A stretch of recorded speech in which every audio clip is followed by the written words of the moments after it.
players and fellow adventurers, welcome to the MNmaxed Podcast. We want to thank you for joining us, and you do so as we continue the Extinction Curse, now in Book 2. A recap of Session 32. After we defeat a succubus, or more accurately, she surrenders, she decides to give us a bunch of information, and who knows how much of it is true. She says she's going to attract some magic buff from the head Zolgath. The wizard, however, notices she's deceiving us, and Jeb crits her. Combat is back on. She runs away, the wizard and turtle chase her down and kill her. We take a little bit of time to rest up, and then it is time to go upstairs for the final showdown.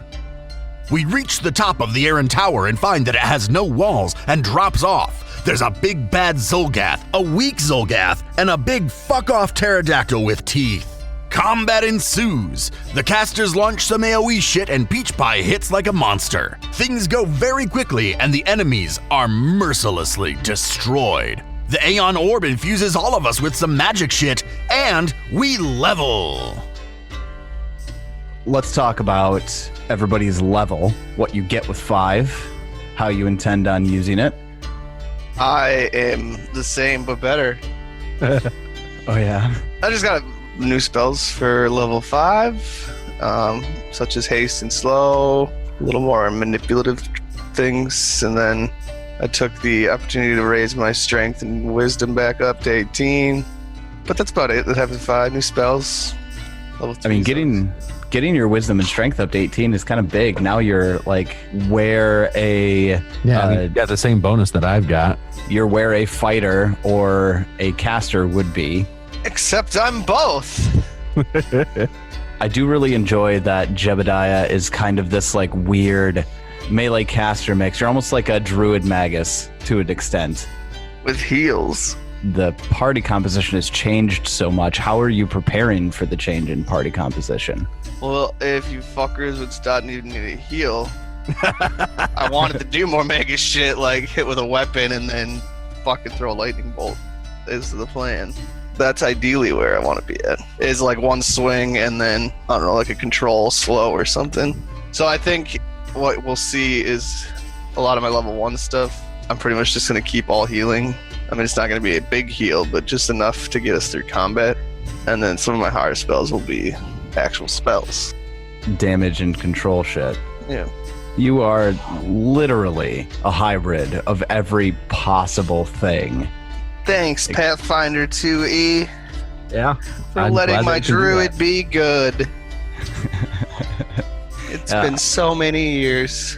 Yeah. Druid, I love the flavor of Druid in 1E, but it is a weaker class. I think it's because 3.5, they were so... I mean, you could break them in 3.5. Oh, they were so broken in 3.5. With the shape-shifting, and then they just destroyed shape-shifting and made it like a novelty more than anything. Exactly. But in 1st edition? Yeah. Yeah. They overcorrected. I would be interested to see a shapeshifting druid in 2E. I haven't seen one yet. Yeah, I might look into it just to see what they're like, just for fun. We'll see I could take that next level and Can you? Still be hybrid. Oh my god, you could do so much. But can every single creature that you turn into have a big beard? If you start into a bear with a giant beard. Yeah, exactly, just everything. It's kind of tough if you do that though, because if you start, because there's like basically 4 schools of the druid, and if you start like going down in like another path, it's hard to focus on. Because if I was to go that path, then I couldn't focus on my pet, and then my pet would fall behind. Yeah, it's like any multi-class right, thing. Yeah. If you don't go all in on one thing, you're kind of half-assing both. Yeah. So that's what I've liked about this is I've been able to go the hybrid route, but not really lose. Yeah, definitely you're too viable in a lot of different ways. Like I've only taken 1 fighter feat, and that was pretty much just so I could use the axe I'm using. One of the big things you get at 5th level is an ancestry feat. What ancestry feat did you take? Did I? Yeah. I think I grabbed. I grabbed Dwarven crit specialization, Dwarven weapon cunning. Nice. Okay. And then I think one of the other things you get is a skill increase. What'd you end up putting up for that? We'll go expert in diplomacy. Yeah. That's good. Yeah, for all your fucking animal empathy. I love how you're pumping diplomacy now. And I have 0 charisma. You have 0 charisma. Yeah, it's all for animal empathy. It's all for animal, yeah. But like, it's kind of nice because as we've seen, they've been fairly low. Yeah. And I have a +9 to it, which is terrible. The DC for animal empathy tends to be much lower when it comes to, trying to get an animal to do what you want it to do as opposed to, a humanoid. Yeah, charisma I actually brought up from 8 to 10. What about Moonlight? Moonlight, what's 5th level bring for you? Yeah, a lot like Jeb. Same but better. I just do everything a little bit better. Starting off with the skill increase, I took performance. So I'm now an expert dancer. Make those checks even a little better. Nice. Not that they weren't great at the Not first. that they weren't already pretty crazy. Ability boosts, I did dexterity, constitution, wisdom, and charisma. So I now have 16s in those first 3, which gave me 2 AC from leveling up, plus increase in dexterity and stuff, which was nice. Ancestry feat, I took Leshy Glide. So now if I fall, instead of just taking no damage when I fall, I can actually glide 5 feet down and up to 25 feet out. Oh, no shit. So I can actually fall at only 5 feet per round if I wanted to. It's like you're making an umbrella with your leaves. Yeah, I mean, it's just kind of like a leaf. You kind of float down instead of just dropping. Like it. That's really cool, yeah. Yeah, I mean, obviously got 3rd level, so got a bunch of new stuff. With having a blaster type in the group now, I went a little bit more... Actually, both of my base spells that I took are buffing spells. I took Haste and Heroism, so now I can really make Peach Pie a hero. Other than that, I got new versions of my signature spells, Grim Tendrils and Sound Burst, and then I got my new Bloodline spell, which I took also as a signature spell, Vampiric Touch. You also get Magical Fortitude, increase your Fortitude saves to Expert. Yeah, so I mean, again, with Constitution going up, I gained like a +4 to my Fortitude save this level, so that's pretty huge. That's big. Peach Pie, I know we don't really know a ton about Peach Pie's build, so this is the first opportunity that we've had to talk about Peach Pie's build in general. So I'm going to ask you to spend just a touch more time than Jeb and Moonlight did on your build. So tell us a little bit about class feats that you have and where you're taking this character mechanically. Sure. So Peach Pie is a Fury Instinct Barbarian with the Alchemist dedication.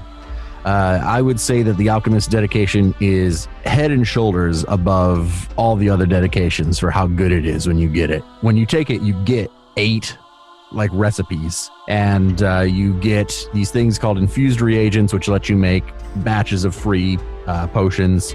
You get 1 per level. I also took the Alchemical Familiar feat, which gives me a familiar, which is Bernard, my rainbow squirrel.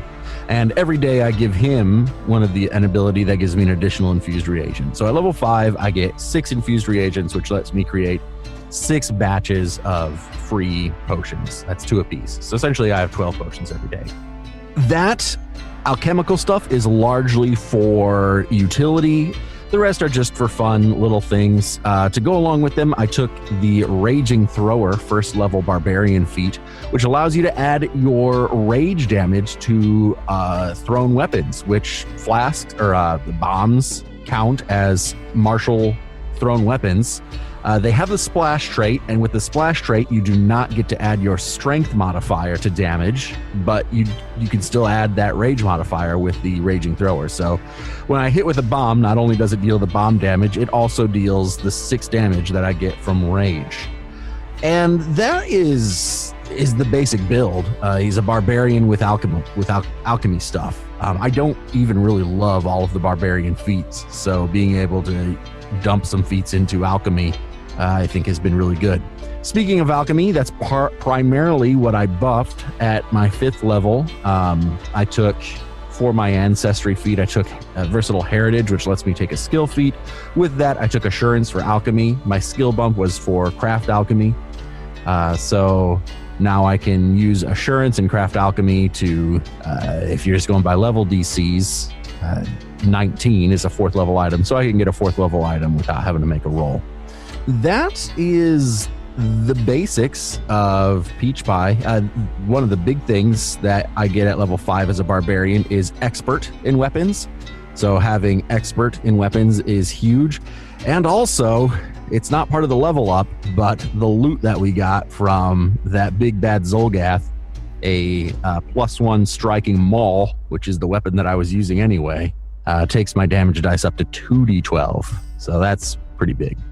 Now, I have to say that I've said it before, but the way that Second Edition has handled, quote, multi-classing through the dedication feats, the synergy between the Barbarian and the Alchemist is a lot more potent than I gave it credit for at face value. Yeah, it's really nice. Like, I'm not going to hit great because my dex is only a +1 bonus. Well, I guess it's 2 now. I level 5 +2 bonus. I mean, even still, you get the expert, that expert proficiency in it. That makes a big difference. Yep. I'm curious, Jebediah, what's your weapon proficiency? Is it expert or is it still just trained? Yeah, I'll never get master, but I get expert at 11. No, it could be 11? level 7. It's late. Like the casting gets to. I think my casting actually gets to legendary, but my attacks never can. Interesting. So at the end of the day, Jebediah will be a better caster when it comes to proficiency than it comes to hitting, even though we all know Jebediah to be the hitter in the party, although that might change. It's already changed. Sorry about that. It's okay. That's going to take us over to the enigmatic wizard. Ted, tell us about the wizard's build in general, and then tell us what you got at 5th level. Yeah, I'm a wizard. Pretty straightforward. What universalist? I think I already talked about that though. For level 5 shit though, I got Ageless Patience as my ancestry feat. That lets me spend twice as long on any skill check to get a +2 circumstance bonus. That's right, we did talk about that a little bit. So crafting, that makes a big difference in downtime, I think, more than anything, right? Yeah, I don't know if I'd ever do it with crafting. The Really? time would take way too long. Oh, I suppose if you need to increase by I mean, hours. you'd be looking at like 8 days for some shit. Got it. I mean, if we ever like travel, maybe, but it's mostly for knowledge checks and shit like that, or recall. Okay, Knowledge got checks. it. Then I got lightning reflexes, so my reflex save is better. It's expert. Ability boosts. What about your 3rd level spells? You have such a large variety of spells to pick from. What did you end up going Blaster. I went blasting spells. with? Yeah.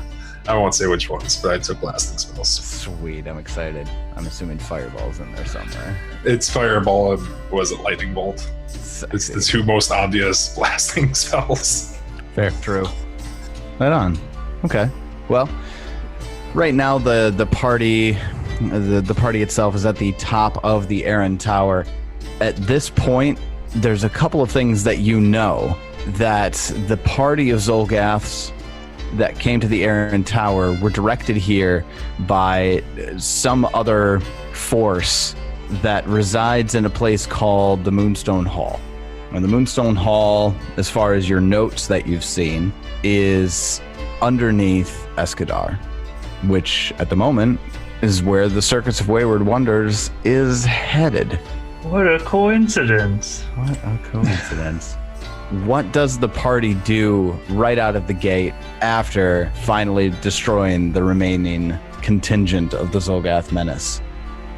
Well, I suppose now that we're done with the tower, we should meet up with the circus.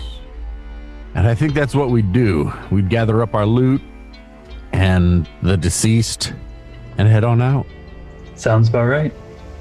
By the time you leave, it's still daylight. It's probably late morning. The day seems very clear. Sun shines. You see a couple of Deinonychus off in the distance, eating the foliage as you make your way back to the circus. It's a 6-hour travel to get back. You guys have anything you want to talk about on the way back? I want to talk to this fucking squirrel. Ah, yes, Jeb, how are you? How do you know how to talk? I don't know, Jeb. I just know how to talk. Peach Pie leans into you and says, I gave him the ability to talk when I made him. Oh. So it's construct, it's not an animal? Or it is an animal? It's an alchemical familiar. An alchemist creates it. So it's technically a construct, or is it an animal? It's- Like if I cut it, would it bleed? Yes, it can die like a normal thing. Okay. I'm not sure what it really counts as. Let me look at that really quick. That's actually a good question. Is it a living creature or is it a construct? Because it seems to have a soul. Alchemical familiar. You have used alchemy to create life. A simple creature formed from alchemical materials, reagents, and a bit of your own blood. This alchemical familiar appears to be a small creature of flesh and blood, though it might have some unusual or distinguishing aspects depending on your creative process. Like other familiars, your alchemical familiar assists you in a laboratory and on adventures. Yeah, the rest is just mechanical stuff. So that's the flavor. It's alive. So yeah, I guess not it a is. It is construct. alive. It's not a construct. Well, that's freaking neat. Yes, I'm quite pleased with my existence. Nice. It is nice to meet you, Jeb. You seem like a very kind dwarf. And a heroic one as well. Oh, thanks. Turtle also seems very kind. This is our cheerleader. Essentially, yeah. That's exactly what I wanted him to be. Are we essentially taking the same path back, or has the circus continued to make its way to... I think we told them to wait for us. We did? Okay. We said to wait for us up to a week and then to move along. It's probably kind of a scary thing to hear from us since the last time we told them that. We came back short. Figuratively and literally, since we're short people. How tall is your Leshy? Yeah, the two that survived are short. My Leshy is like 2'4". Oh, jeez. I am incredibly small. Alright. I feel like I could be easily lost. Although small creatures no longer get those mechanical benefits of Being small. boost to stealth and stuff like that. Yeah. They also no longer take the penalties from being small either. That's That is true. They don't all have like a universal -2 strength. Yeah. Yeah. And have to use small weapons. Yeah, that deal less damage. Well, by the time you all make it back to the circus camp, it's dusk. Is there any moonlight? There's plenty of moonlight. No, as I said, I'm as we very just- small. Oh, sorry. So there's not a ton of moonlight then. Much like before when Jeb and Moonlight approached, Cubby is the first one to engage with you, and he comes up and wags his tail a bit and goes, "Oh, nice to see you all made it back alive this time. I would agree, Cubby. I see you have 2 extra pieces of baggage that seem..." Baggage. To be fair. Yeah. Yes, Is that- have to have a funeral. I'm sure it will be very sad. So you did find the bodies. Yes, you were able to find them this time. Yes, we were able to locate the bodies. Well, I'll go let the professor know right away. Then he bounds off through the grassy fields towards the camp as you all sullenly approach. When you make it, the bonfire of the camp is already high. The majority of the camp is eating their dinner. The professor comes up to greet you all and says, "It's so nice to see that you all made it back this time. There have been many emotions flying across the camp since you left last. Jebediah, Yes? you may want to go see Ellie sooner rather than later. She's been quite the mess since you left." You go up to find her right away? Nope. Nope. No, I'm gonna clean up first. That's fair. That's fair. How about you all go ahead and clean yourselves up? You smell of lizard stink. Perhaps we shall have a moment tomorrow. It's good that you're back. We can continue on our journey to Escadar. We are all getting very restless and would like to continue forward to Escadar. The performers are very concerned about the next steps, Moonlight, and I believe they would like some guidance. I will do my best to answer their questions.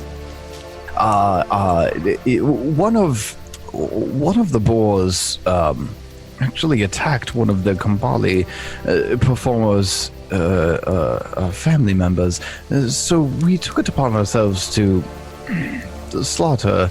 Hold up. Yeah, it's Jeb. I'm very sorry. They were getting out of control. The mother boar was very upset at one of the Kambali family children trying to pet it and actually kind of mauled her quite a bit. It's a bad mistake to ever have it taste human flesh. Oh, whose fault is that? I saw it. Did you forget to give them instructions to feed them? They're wild boar. Go out and eat some apples. Well, on the plus side, there's a very, very delectable pork roast waiting for you back at camp. I don't know what to say, Jeb. I'm so sorry. And as you all approach the stream nearby to clean up, you see the silhouette of a woman sitting down in the stream. It's a very shallow stream. And as you get a little bit closer, Mr. Tickles, you can see, is nearby the stream bank, slithers right up to Jebediah and Turtle. I don't know how a snake looks concerned, but the snake looks concerned. But you just said you don't know how it looks concerned. I don't know. Jeb definitely knows. I don't know, though. Jeb's got that special touch, though. I go console the snake. As you would approach Mr. Tickles, he would, take whatever pets you have for him, but immediately start slithering towards the form that's sitting in the stream. Is it Ellie? It's Ellie, yeah. Was she eaten by a boar? No. She's sitting in the stream with her arms hugging her knees, and she's kind of slowly rocking back and forth. Is she possessed? No. I think she's upset. Go console her, brave Jeb. Yeah, I'm just gonna walk away. Yeah, it's fine. I don't deal well with emotions. Peach Pie would walk up behind her and place a hand on her shoulder and say, "It's okay. Life is always sad." Oh, Peach Pie, you startled me. Yeah, I'm sorry. Is Jeb back? Is Jeb back? Yes, we're all here and all fine. And she stands up. She stands up suddenly and starts looking around. Jeb, are you anywhere nearby? Yeah, I'm not too far away. She just looks at you and she says, I don't want you to leave again. Seeing two of our performers die They were because you decided to go save the Isle of Arran is just not something that she's willing to take. I show her the reflection of life and tell her I'm good. Jeb, as you explain to her what the resonant reflection did, this small bead of light comes out from under your beard and hovers in front of you for a moment and then goes back into your chest, and her eyes go wide. I didn't realize. What is this? Oh, this is my protection. It's good. We're good. For that moment, she just collapses and just starts sobbing at your feet. She's really gonna pull herself together. I'm uncomfortable. She does. She's just kind of an emotional wreck right now. After seeing Jeb and Moonlight come back and not having Sabatri anywhere near or Kestrel anywhere near, and to find out that they died while you were out doing your heroics, she tries to spend some time, and I won't roleplay this with you because I know it's weird, but she spends some time really trying to convince you that it's not best for the circus for you to just randomly leave to go do heroic shit. That's not what circus performers do. You're not heroic. You're an You're animal talking trainer. to Moonlight too much. We'll come back to you on that, Jeb. But see, I can become a hero. And she says, but why do you have to be? It runs in my family. We gotta That's true. flashback to some Hickburn shit at some point, man. We got Ezekiel, who helped the fucking Hurricane Queen. Spencer's character in Skull and Shackles. We got the other Jeb that saved a bunch of slaves. Spencer's character in Broken Chains. We're just a syrup farming family that was chosen.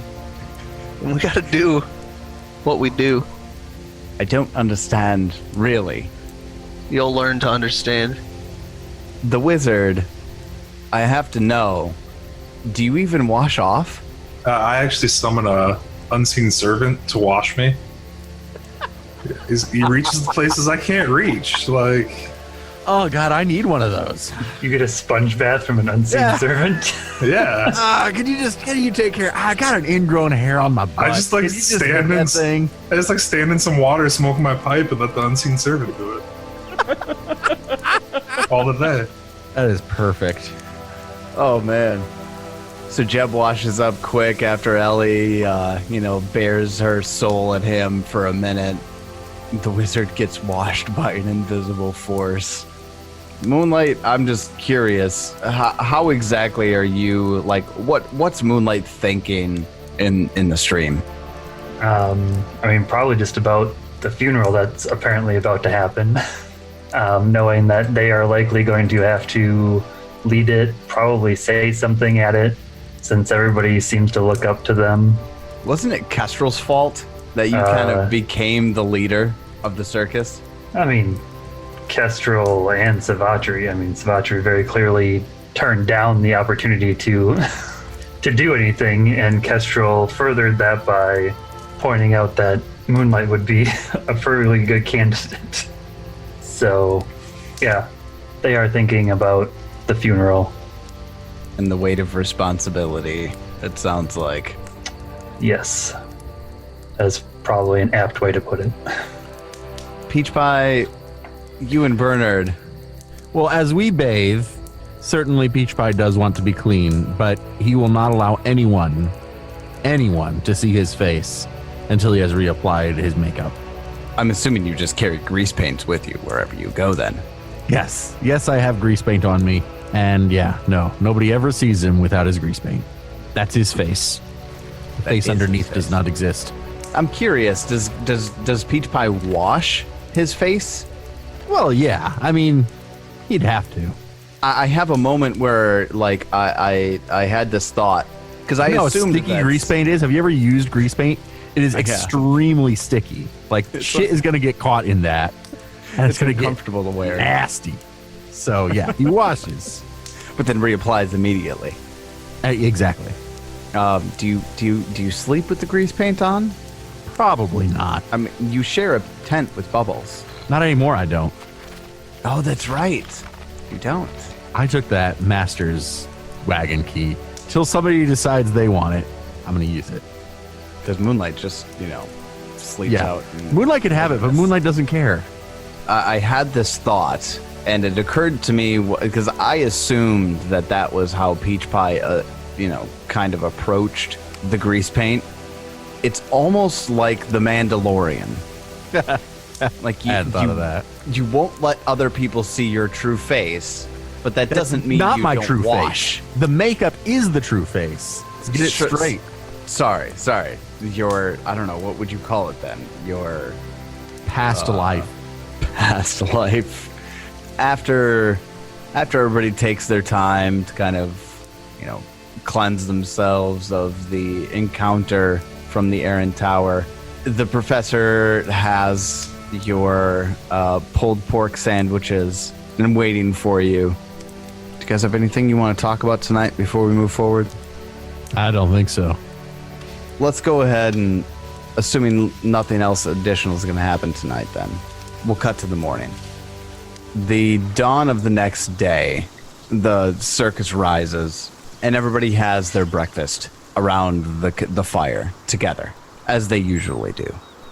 The bodies of Savatri and Kestrel are nearby, wrapped And the professor comes up to Moonlight that morning as he's pouring coffee for everybody, as he does every morning, and says, I have some words that I'd like to say for Kestrel and Savatri. But I think the circus wants to hear from you as well. I hate to spring this on you, but do you have anything that you'd like to say while we're burying the dead? It really isn't springing on it. I've kind of come to expect that type of request from you. Well, good. So good. I have been thinking about some words to say, That's good. assuming that the circus folk would like to hear something from you. I mean, to be frank with you, Moonlight, they look to you for comfort in times like these. I don't know if that's always the wisest idea, but... After the breakfast, the professor will gather everybody, knowing that everybody wants to have that moment. As he kind of gathers everybody around the effigies that the circus has put together for Kestrel and for Savatri, Gadarin, the bearded man, brings the bodies to the sites that have been set aside for Kestrel and Savatri on the roadside. And the professor stands on a wooden box that he brings by, holds his hands up to the circus and says, "This is a strange time. The circus has been preparing for the show to bring love and to bring acceptance to the world. Is something that's the opposite or the antithesis of what many of us experienced under Mistress Dusklight and the Celestial Menagerie. We make our way to her territory, to her turf. But in the time that we've grown as a circus to now, we've made some very dear friends along the way. And today, we see those friends into Phrasma's hands. Today, we're here to say goodbye to Kestrel, the monk cleric of the free god Caden Kalian, and Savatri Sayana, the feisty cleric of Calistria. Although they weren't with us at the Celestial Menagerie, and they may not have experienced what you all experienced there, they helped bring us out of those dark places into the light. I'd like to bring Moonlight up here to speak some words, as I don't feel that I have as much experience with these two friends of the Circus of Wayward Wonders as Moonlight and Jebediah did. But as typical for Jebediah, I don't think he has many words for this situation. Moonlight, would you like to speak? Thank you, Professor. I will keep my words short. Just with deep sadness and regret, I stand before you all today to talk about the death of two I considered friends. Savatri and Kestrel died fighting for us and for this land. The land we travel to put on our shows. They died in service to many who would likely never know who they are. I propose we make a memorial to them as part of our acts, so that when people come to see us, they can learn about their heroic deeds and sacrifice of Kestrel and Savatri. I don't have time to go into depth on the many days and adventures that we spent together, but while both were odd in their own way, we are circus folk, so we are all odd. So they fit right in. Kestrel, with his love of life and drink, put joy in all of our hearts. And Savatri, with her sharp tongue, who would tell you straight her opinion, usually even if you didn't ask for it. So we raise one last tankard to the drunken god for our fallen friends. Lastly, as the leader of this circus, I see their deaths as a failure on my part. A failure I will not stand for. I pledge to get stronger, to protect everyone in the circus from any who may think to harm us. I will not stand by as the people of this island, our customers, and some, dare I say, friends, are attacked by unseen forces. I will stop the corruption of these lands before the free will of the animals and the people are removed by tyrants who believe they are better than we are. Manipulators who look to put us all in cages or stomp us beneath their boots. I picture it as just like, as that last paragraph goes on, like around Moonlight just gets darker and darker as you can tell that they're just getting angry. There's some people in the crowd at the circus who look maybe just a touch taken aback. But by the end, they look heartened. And when they raise their tankards to their fallen friends, they all drink deeply. And then they all go back and fill up their tankards and drink deeply again. The day goes on in drink and celebration in the memory of Kestrel Seval and Savachiri Sayana. I am going to reward you all with very specific character-specific items that I've picked out from the Game Master's Guide for you. Jeb, during Moonlight's speech, the haft of your axe begins to have this, like, almost dark glow that encompasses it. And your war axe is now a +1 striking war axe. Oh shit! Nice. With the power of love. Now it all makes sense. A very dark, shadowy love. Earth, fire, water, and heart. Now I get it. I have something for Moonlight. Some of your twigs or your branches actually fall off of your head and intertwine themselves with each other and become a dark wood wand of whatever third level spell that you would like. Whatever third level spell? Whatever. Not on the occult list. Whatever third level spell you would like. Choose heal! Given For Peach Pie, I've created an item that, tell me however you want it to manifest. I mean, physically, it's up to you. It will be an invested item. It will allow you to cast Personal Rain Cloud on yourself at will as often as you want. It's not anything that's tied to casts per day or anything like that. At will, with this item invested, Peach Pie will be able to cast Personal Rain Cloud whenever they want. Excellent. Excellent. I like that David gets a flavor item, while Swanee gets a wand of any third level spell. But this is what Sir I want. gets striking on his weapon. Also, to be fair, he just David, got you a get a striking weapon. I got the weapon with striking. he just got the weapon with striking. He looted an item. Straight up. No, I have a really hard time with the wizard. Any 5th level item or lower. And bring one to me that you want. Which also means wands and staves, by the way. Are we going to take a bunch of time to get to... Because I want to figure out if I am going to be able to craft shit.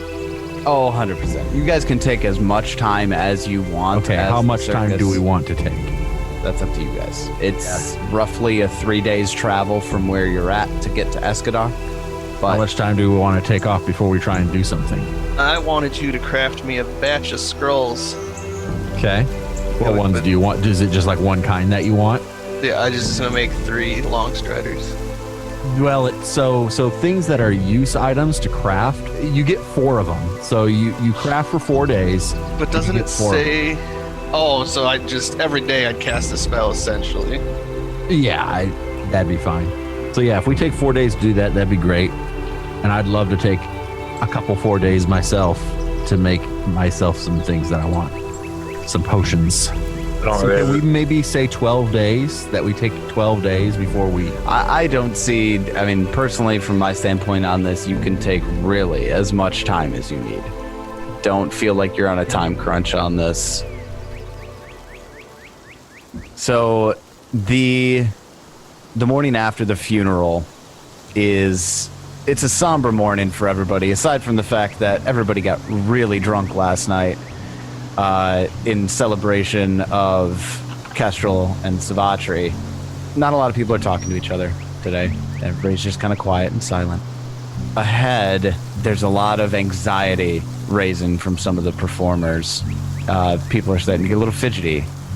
You're on your way to Escadar, where people know lies Mistress Dusklight's celestial menagerie. Some of the performers have a lot of bad memories of the celestial menagerie, including some people in the party. As the circus packs up and hits the road to Escadar, the scene is really bleak as everybody kind of slowly walks past the effigies for Kestrel and for Savatri, and everybody takes a moment at the grave sites before moving on. As everybody kind of walks past, can I just get perception checks from you all? Moonlight gets a 28. 29.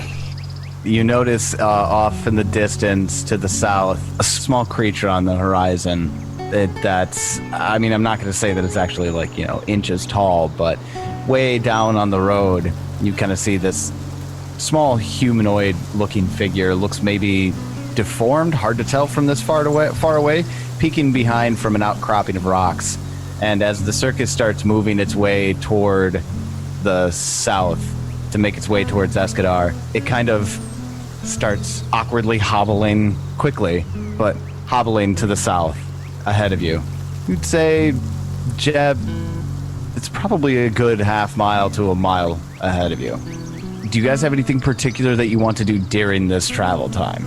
I think David wanted to do some crafting. I want to do some crafting, but I don't think I can probably do that while we're traveling. Why wouldn't you be?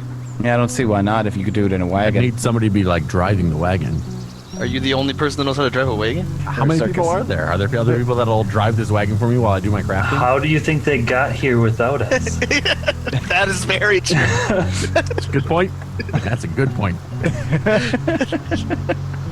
There are definitely circus hands that can drive the wagon. Well, shit, yeah. If it takes 4 days, that's the perfect amount of time for one single craft. Do you think the top performers have to drive their own wagons? Come on.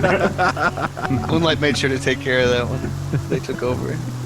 Moonlight's now our agent. What about Wizard? Do you have anything that you're crafting? You guys You're just both going to be... Yeah, they We do. both can. I was going to be swapping those runes and shit, and I also have to learn Sudden Bolt from Jebediah. Ah, okay. That'll take up all 4 days pretty handily, I would think. Yeah. There's a couple of things that you'll notice as you get closer. Escadar is a port city. It is on the water. So as you get closer, that tangy salt air starts to hit your nostrils. You hear the splashing of waves in the background as you get closer. The professor will approach as you start getting to the outskirts of Escadar and talk to Moonlight. Moonlight, we're going to have to find a plot of land in Escadar to set up shop, but Myron did it for Aberton, but that was easy. They just find an empty field somewhere. But Escadar's is going to be a little bit different. Anything within the city limits, we should probably go into see if we can talk to the local constabulary and see what we can do about finding a prime plot of land inside of the Escadar city limits.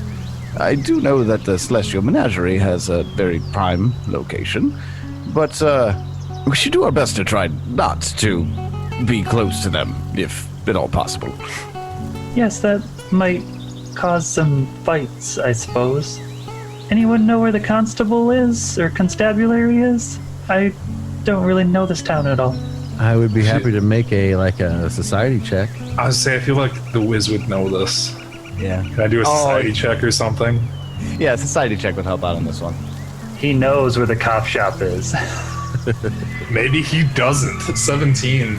No, You 4. have a plus 13 on your society. Good God. You did. I'm an expert in come through. society.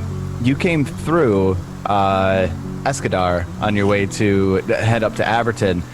You specifically remember where the constabulary is because when you were on your way through smoking your herb in the streets, the town guard stopped you thinking that you were some sort of pesh addict, and pesh is illegal in the city, so they were searching through your person to look for the pesh, and when they saw that you were just literally smoking some random herb they had never seen before, they took you to the constabulary and questioned you, which was immediately frustrating for them, and then let you go. So you remember where that is.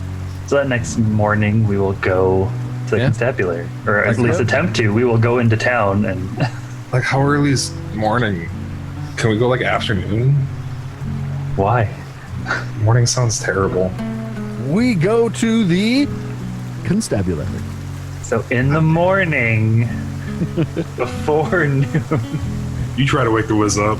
I try to wake Wiz up. I pick him up and carry him until he wakes up. I'll just point the direction and you carry me around. I'm okay with this. Tenji looks so excited at that prospect. Even though he has a phantom steed, he's too lazy to even cast it. And how often do you get the opportunity to have somebody carry you around? The sharp tang of salt permeates the air, and the gulls that swoop and cry overhead mark the city's proximity to the sea. Grandiose buildings at the city's center rise above sprawling markets and squalid tenements. Proud ships sail in and out of the harbor with the wind as laborers and travelers mill about the docks and quays. The tide of humanity ebbs and flows throughout the port city. Hawkers pace the crooked streets and shout various offers to passers-by. Fishmongers sing out the daily catch, traipsing in meandering paths through crowded markets.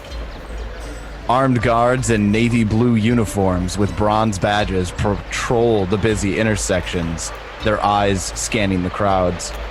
Dirty-faced urchins dart underfoot, seeking dropped coins or unintended purses. Walking through the streets of Escadar is similar to peering through the pages of history, as newer projects are built practically on top of older buildings. Foundations millennia old support brand new structures. The city proudly growing higher and higher. Escadar is a very busy port city. The Isle of Arran offers a lot in the way of agriculture, trade, but also because it's off of the actual Starstone Isle, Escadar is very well known for some of its more illicit offerings. The Absalom Navy docks there too. That's true. Escadar is pretty well known as a city of vices. It's got more than its share of smugglers, warehouses, illicit brothels, gladiatorial pits. It has that reputation. The Wiz would, from Peach Pie's back, point the way to the constabulary. And as you get closer to the constabulary, it's located at a place called Conclave Square. And it's actually home of Escadar's Lesser Council, the City Guard, licensing offices. Moonlight is absolutely just like looking around, like thinking to themselves, so this is what I was missing while I was in my box. It's just never seen anything so big. I mean, Aberton's tiny compared to this place. Absolutely. And it all was happening around you all the time, and you just never saw it. Yeah, it was like all around me, and I had no idea. It's easy enough to get to the constabulary, but when you get there, a couple of guards will stop you outside and, hello, state your business. The tree wants to talk to somebody. You again. What are you doing back? I drop him on the ground at that point. The tree wanted to talk to somebody. You're here because of the Leshy. Greetings. Hello? I'm riding Turtle's back now. Oh, you are? I guess he doesn't have to look down at you. So, I just really quick want to paint the picture. Please, because We roll now that up, I'm thinking about it. And it is, to start with, it is a bush riding a tiger, followed by a giant clown carrying a scrawny wizard, who then drops him on the ground, and a dwarf with a huge axe. It is quite That's our group. Yep. And we're known to be in a circus. and the giant man is painted as a sad clown. State your business. We are the Circus of Wayward Wonders, and we were looking for a spot to set up our circus. Oh. We came here to talk to somebody about that. No, I see. But, one moment. And he disappears inside. And the other guard that's kind of sitting there is looking very curiously at the wizard. And he just points to you and goes, "You really pissed Roderick off." I spark up my pipe. What is that stuff anyways? You want some? Just pull grass out of the ground? You want some? I try to pass it to him. No, whatever it is. I'm on duty, man. What is it? I don't know. I just take it out of this lantern. I smoke. Oh, okay. Cool. Well, welcome to Escadar. Again. Welcome to the constabulary again. I think I've been here before. You're joking, right? No, you've definitely been here. It was like 2 weeks ago. That's cool, man. He just kind of shrugs. The other guard, Roderick, comes out. He just goes, "We're going to have you speak to the constable. Currently, she's occupied. And Dara will be available in about an hour's time. So find something to do in the meantime." Okay, thank you. Would Is there- you like to hear a joke? No, off with you. I'm sick of looking at the scrawny wizard. Off with you. Come back in an hour. Your job. All right. He kind of like beats his halberd on the ground a couple of times, and the other guy who's standing next to him just starts chuckling. You can see his shoulders shaking. The crowd's milling about. You guys have an hour. What do you want to do? We could drum up some excitement Say, for the sell Circus of stuff. Wayward Wonders. Do a Can we put on a spontaneous street performance, Or we Yeah. can sell stuff. or sell stuff, or sell stuff. I guess we might not have brought everything. I would like to do both. I would say, well, let's see. Let's take a look at what you got. Selling all the crap that we had would probably take a week. Probably. There's so much stuff. It usually takes 1 day of downtime to sell off goods. Oh, that's fine. I bet that's definitely longer than an hour. So you guys want to put on an impromptu performance then? What do you guys perform? I'll tell the jokes. No, I have an idea. We could do slapstick. Like Jeb and Turtle are fine. Yeah, I don't know what Moonlight or Peach Pie would do. slapstick. Peach Pie would do slapstick. What the fuck is slapstick? Physical comedy, clown Three shit. Stooges. Three Stooges. I can't imagine Peach Pie being like an actual clown. I just imagine him as like the creature from It. Except for huge and never smiles. Let's do a impromptu street performance. We gotta make perform checks. Yeah. The Wiz wants to know what we do. We can show him what we do. Absolutely. All right. Do you, let's see. Nearby, I would say in this area, you would certainly find, Is there a square or a park or something that we can? yeah, exactly. I mean, I'm not going to say that there's any, like, there's obviously no performance stages. There's maybe the raised edge of a fountain nearby that you could stand on and try to, you know. Moonlight could dance on the fountain edge. That'd be good. So fountain then, yeah. Yeah. Sounds good to me. It's a good Okay. backdrop. So there is a fountain nearby. Like I said, the crowds are milling about. Why don't you guys each tell me what you're going to be doing? Are you all going to be doing it at the same time? And how are you going to get people's attention to start watching? I think we get people's attention by looking the way we look. And we just go up and stand in front of everybody. Maybe I'll smash the water of the fountain with my hammer to get it to splash on everybody so they pay attention. I feel like Moonlight would say, like after he does something like that, Moonlight would like call out something like, "Greetings, one and all. We are Circus of Wayward Wonders. We would like to give you a quick demonstration of what you would see at our circus once we have it set up and running." And then I can make like a diplomacy check on Yeah. that. Absolutely. Go ahead and See if do. I can not roll a third one. Yeah, don't do that. I don't. I get a 24. Okay. Okay. You see definitely a few heads turn. Not everybody stops, not by any means. In fact, Peach Pie splashing water on some people would be like, watch what you're doing, clown. And then we'll kind of keep moving on.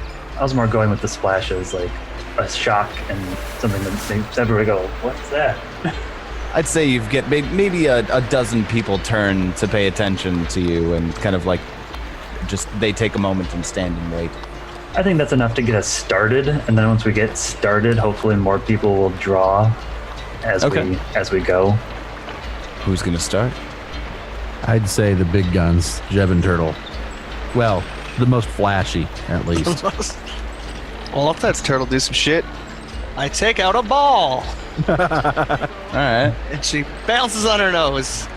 Perfect. Honestly, a tiger playing with a ball adorably would be like 100%. Everybody's going to want to see that.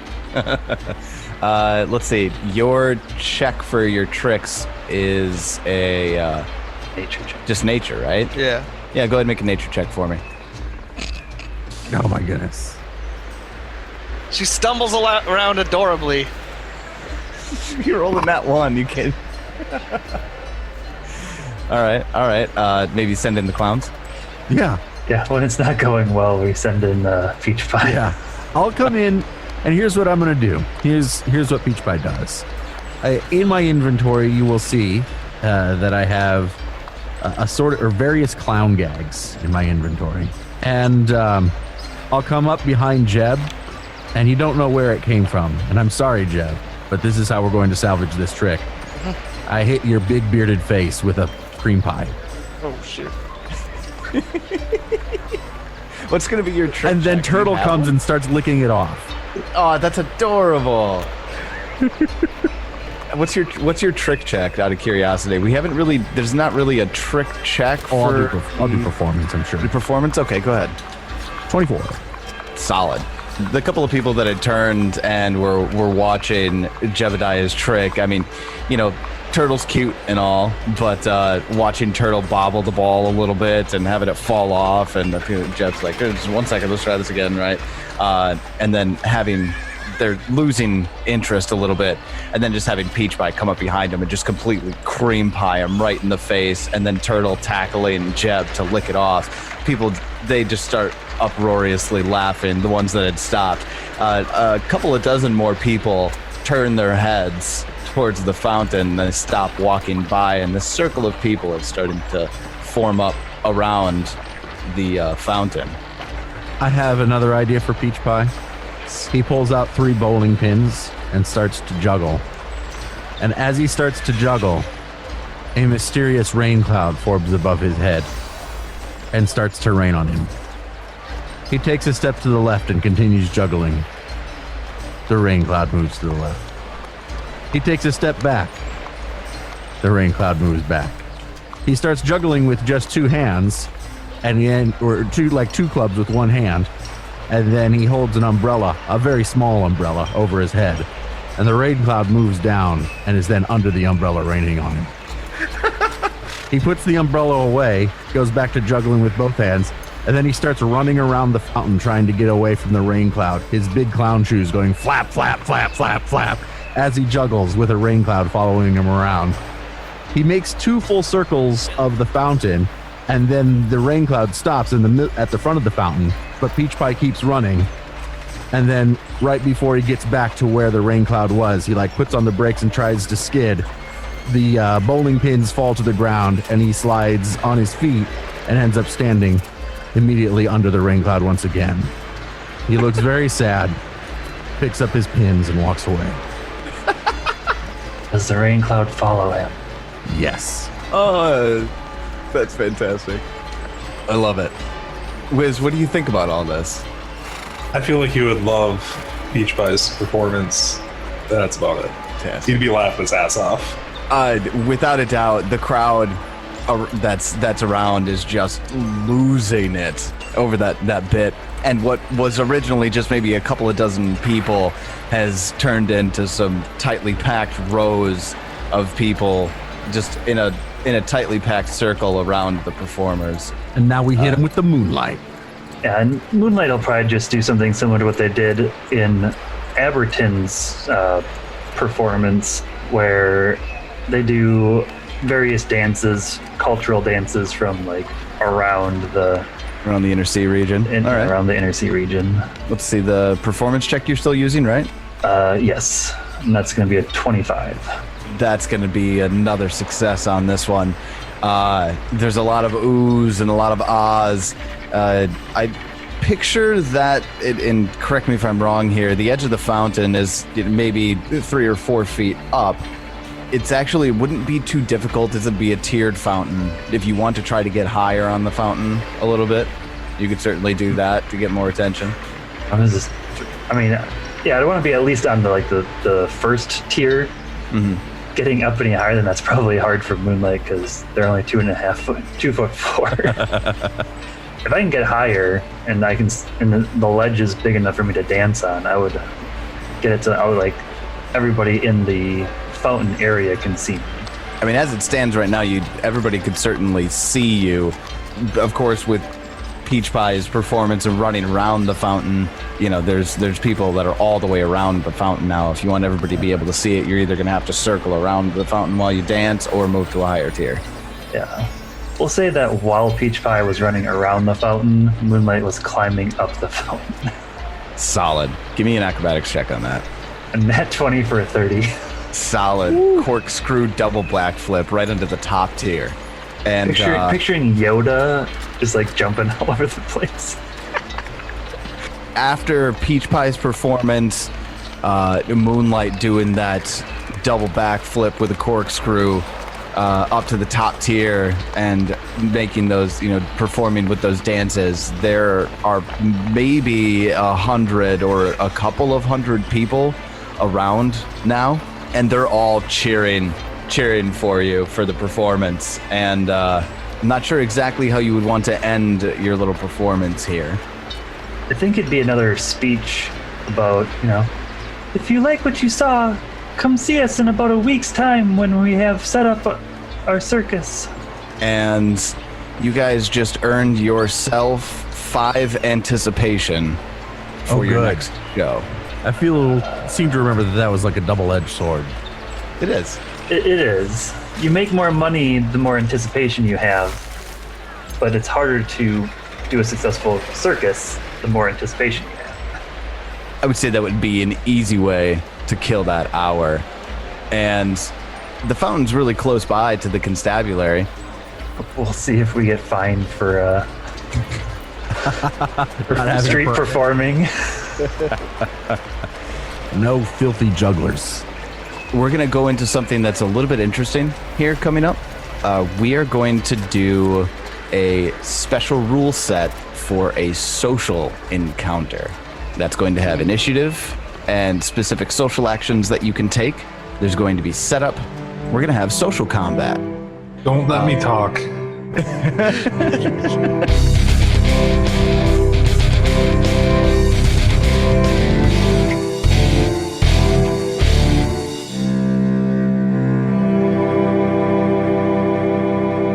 A social combat? We are definitely not going to mess that up by being crazy circus performers at all.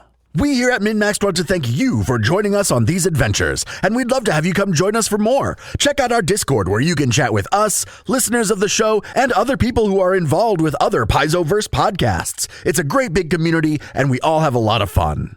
If you'd like to throw a little financial support toward MNmaxed, check out our Patreon. We really appreciate it. We're so appreciative of all of our patrons. You really help keep this show going. We'll see you again next week for another episode of the Extinction Curse. And until then, may you have many great adventures of your own. It's your turn.